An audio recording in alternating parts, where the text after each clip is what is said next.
Hi friends, இன்றைக்கான video பதிவு என்னென்னு பார்த்தீங்கன்னா, நம்ம ஆடி மாதத்தில் போட்ட விதைகள்லாம் எப்படி முளைச்சிருக்கு, என்னென்ன விதைகள் நம்ம போட்டோம் அப்படின்றத பார்க்கலாம்.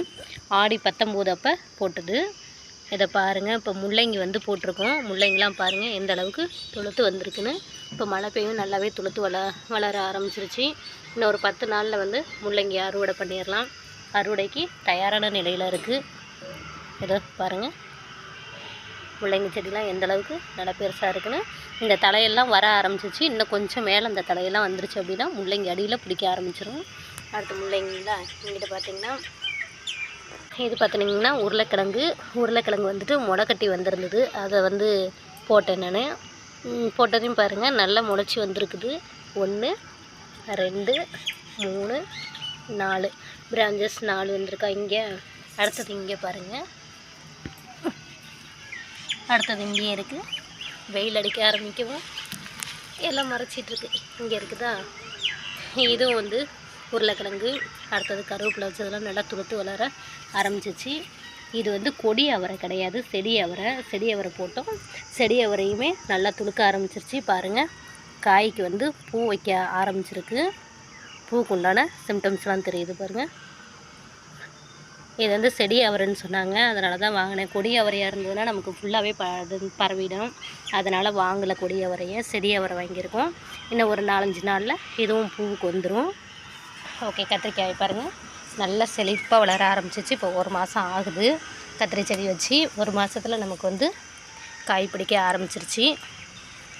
அடுத்தது பூவெல்லாம் இருக்குது, பூவும் பிஞ்சுமா இருக்குது. அடுத்தது பார்த்திங்கன்னா பாவக்காய் நல்லா கொடி ஓட ஆரம்பிச்சிருச்சு.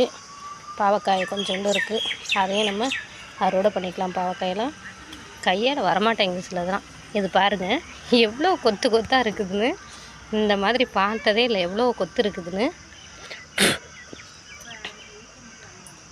எவ்வளோ பாவக்காய் கொத்து பாருங்கள். அடுத்தது இங்கேயே இருக்குது. எல்லாம் நல்ல காய்க்கு வந்துருச்சு. பாவக்காய் வந்து நம்ம பறிச்சுக்குவோம். அடுத்து விட்டோம்னா முத்தி போயிடும். இது சின்ன பாவக்காய் தான். நமக்கு வந்து இத்தனை பாவக்காய் கிடச்சிருக்கு இன்றைக்கி. அடுத்தது வந்து பார்த்திங்கன்னா சொரக்காய் போட்டிருந்தோம். சொரக்காய் பாருங்கள், சொரக்காய் வந்து நல்லா கொடி ஓட ஆரம்பிச்சிருச்சு. இந்த அளவுக்கு வந்திருக்கு கொடி. இதுவும் அப்படி தான். 1 சொரக்காய், 1 வந்துட்டு பீக்கங்காய். எது சொரக்காய் எது பீக்கங்கான்னு தெரில. பூ வந்ததுக்கப்புறம் தான் தெரியும். கருவேப்பிலையும் நல்லா துளுத்து வளர ஆரம்பிச்சிருக்கு. இந்த பாவக்காய் பார்த்தா தான் எனக்கு ரொம்ப பிடிச்சிருக்கு. கொத்தாக லைனாக எவ்வளோ அழகாக இருக்குது.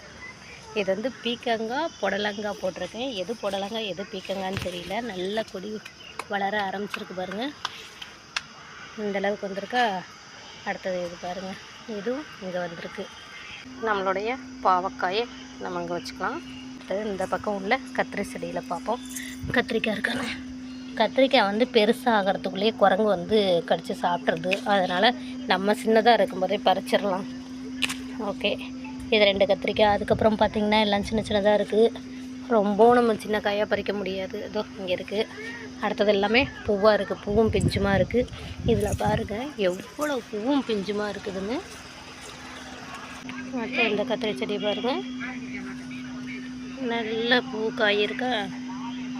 இந்த காயை பறிச்சிக்கலாம். இந்த காயை பறிச்சிக்கலாம். விட்டு வச்சோம்னா குரங்கு அப்புறம் விட்டு வைக்காது. நம்ம விட்டு வச்சோம்னா நல்லா பூவும் பிஞ்சுமாக இருக்குது. நல்ல நிறையா காய் இருக்குது.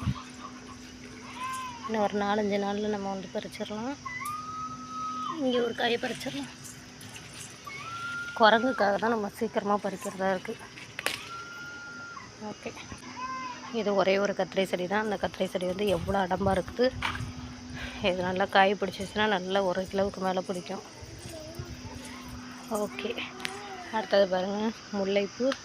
நேற்று பேஞ்ச மழையில் ஒரு பக்கமாக அடிச்சுக்கிட்டு அந்த சைடாக சாஞ்சிக்கிட்டு போயிடுச்சு.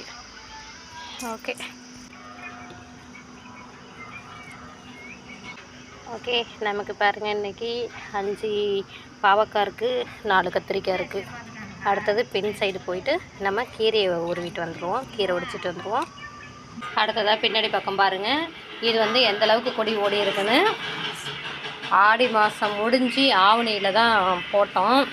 ஆமாம், நல்லா கொடி ஓட ஆரம்பிச்சிருச்சு. ஆனால் பூச்சிக்கு தான் பயமாக இருக்குது, பாம்பு பூச்சி வரும் அப்படின்ட்டு அந்த ஒரு பயமாக தான் இருந்தது. அதனால தான் போடாமல் இருந்தோம். சரி எப்படியா இருந்தாலும் இருக்கட்டும், மேலே வரட்டும் அப்படின்னு சொல்லிட்டு போட்டிருக்கோம். நல்லா கொடி ஓட ஆரம்பிச்சிச்சு. இந்த பக்கம் பார்த்திங்கன்னா சீத்தா மலைக்கு அதுவும் நல்லா துளுத்து நல்லாவே வந்திருக்கு. இது கீரையை வந்து பறிச்சிட்டேன். இப்போ தான் பறித்து கொண்டு போய் வச்சுருக்கிறேன். பாருங்கள், இது வந்து பசலைக்கீரை செடின்னு நினைக்கிறேன். இது வந்து சுகருக்கு ரொம்பவே நல்லதுன்னு சொல்லியிருக்கிறாங்க. மழை பெய்யும் 2-3 நாள் தான் மழை பெஞ்சது. நல்லா சூப்பராக நல்லா துளுத்து வளர ஆரம்பிச்சிருச்சு. பாருங்கள், இது எல்லாமே இப்போ தான் நான் வந்து பறித்தது. எல்லாத்தையும் காட்டுறேன் நான். கருவேப்பிலாம் நல்லா துளுத்து வளர ஆரம்பிச்சிச்சு. இந்த பார்த்திங்கன்னா மாதுளங்கன்றுமே நல்லா துளுத்துருச்சு.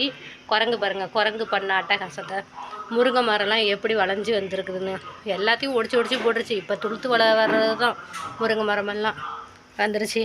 இங்கே பார்த்திங்கன்னா மல்லிகைப்பூ கன்று எப்படி அடர்ந்து வந்திருக்கு. நானும் கட் பண்ணி விட்டேன். இப்போ மழைக்கு அதுவுமா நல்லா துளுக்க ஆரம்பிச்சிருச்சு. பயமாக இருக்குது, இந்த 2 பக்கம் வரணும் அப்படின்னாலே பயமாக இருக்குது. நல்லா போட்டு கட்டி வச்சுருக்கேன் பாருங்கள், எவ்வளோ பெருசுக்கு வந்திருக்கு. இது ஒரு குச்சி வச்சு நம்ம கட்டினோம்னா தான் முடியும். அப்படியே சாஞ்சிக்கிட்டே வந்துருச்சு. இந்த ஒரு மல்லிகைப்பூ செடி அவ்வளோதான் வெயிட்டாக இருக்குது, அவ்வளோ வந்திருக்கு. இந்த பக்கமும் பாருங்கள் ஒரு மல்லிகைப்பூ செடி இருக்குது. அந்தாண்ட பக்கம் பார்த்திங்கனாக்கா எலுமிச்சங்கன்று இருக்குது. எல்லாமே துளுத்து நல்லா வளர ஆரம்பிச்சிருச்சு. மழைக்கு எதுவும் பாருங்கள் முருங்கை மரம்லாம் எந்த அளவுக்கு துளுத்து வந்திருக்குதுன்னு. குரங்கு எல்லாம் ஒடிச்சு இப்போ மீண்டும் வந்து துளுத்து வந்துக்கிட்டு இருக்கு. இது அடுத்தது பார்த்திங்கன்னா கருவேப்பிலை எல்லாமே உருவிட்டேன். பாருங்கள், கருவேப்பிலை கொஞ்சம் தான் இருக்குது, அவ்வளோதான். பாருங்கள், பேக் சைடு உள்ள தோட்டத்தெல்லாம் பார்த்தாச்சு. இந்த பக்கம் ஒரு மல்லிகைப்பூ, அது நல்லா மேலே ஏற்றி விட்டாச்சு. கருவேப்பிலையும் நல்லா துளுத்து வளர ஆரம்பிச்சிருச்சு. இந்தாண்ட பக்கம் வந்து பார்த்திங்கனாக்கா துளசி வச்சுருக்கேன். இது வந்து சிவப்பு துளசி தான், கருந்துளசி இல்லை, இது சிவப்பு துளசி. கருவேப்பிலை வந்து துளுத்து வந்துட்டுருக்கு.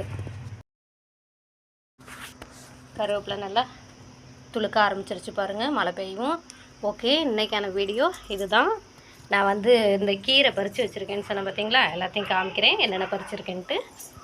கீரை பறிச்சிட்டு வந்த கீரையை பாருங்கள். இன்றைக்கி நம்ம தோட்டத்தில் பறித்த கீரை பசலைக்கீரைன்னு நினைக்கிறேன். இது பசலைக்கீரை. இது வந்து சுகருக்கு ரொம்பவே நல்லதுனாங்க. சுகர் லெவலை வந்து கண்ட்ரோல் பண்ணோம் அப்படின்னாங்க. இது வந்து தக்காளி வெங்காயம் போட்டு நம்ம பருப்பு போட்டு கடைஞ்சிக்கலாம், நல்லா சூப்பராக இருக்கும் இது. அதுக்கப்புறம் பார்த்திங்கன்னா 2 செம்பருத்தி பூ, 3 செம்பருத்தி பூ பூத்திருந்தது. இன்னொன்று அங்கேயே இருக்குது, உள்ளுக்கு இருக்கிறதுனால பறிக்க முடியல, வெளியில் தெரிஞ்சதை மட்டும் பறித்தேன். அடுத்தது பார்த்திங்கன்னா 4 கத்திரிக்காய், இன்றைக்கி 5 பாவக்காய் நமக்கு கிடச்சிருக்கு. இன்றைக்கான அறுவடை நம்ம வீட்டு செடியில் இதுதான். உங்களுக்கு இந்த வீடியோ பிடிச்சிருந்ததுன்னா ஒரு லைக் பண்ணுங்கள், மற்றவங்களுக்கும் ஷேர் பண்ணுங்கள். தேங்க்யூ ஃபார் வாட்சிங். மீண்டும் நாளைக்கு ஒரு வீடியோவில் சந்திக்கிறேன். ஓகே, பாய்.